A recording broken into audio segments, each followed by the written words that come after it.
Malaking tulong daw ang ipinatupad na Pogo ban kaya natanggal ang Pilipinas sa gray list ng Financial Action Task Force o FATF. Ayon po sa palasyo, malaking bagay ang pagkakatanggal ng bansa sa listahan.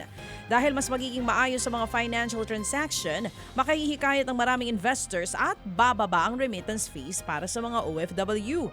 Kapag kasama kasi sa gray list ng FATF ang isang bansa, mas mahigpit itong minomonitor dahil sa kakulangan sa pagtugon sa mga kaso ng money laundering at maging terrorism financing.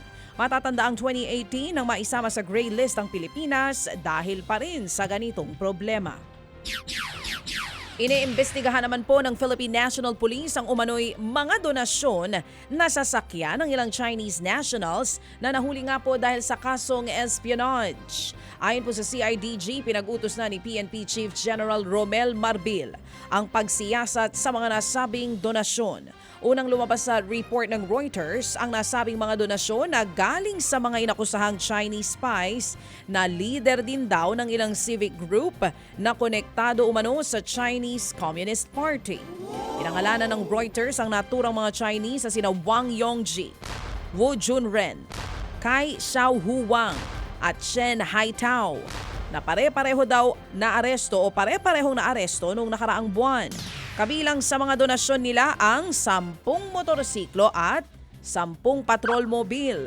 Paglilinaw naman ng PNP, may sinusunod silang guidelines tuwing tatanggap ng mga donasyon galing abroad o kaya na may sa mga NGO.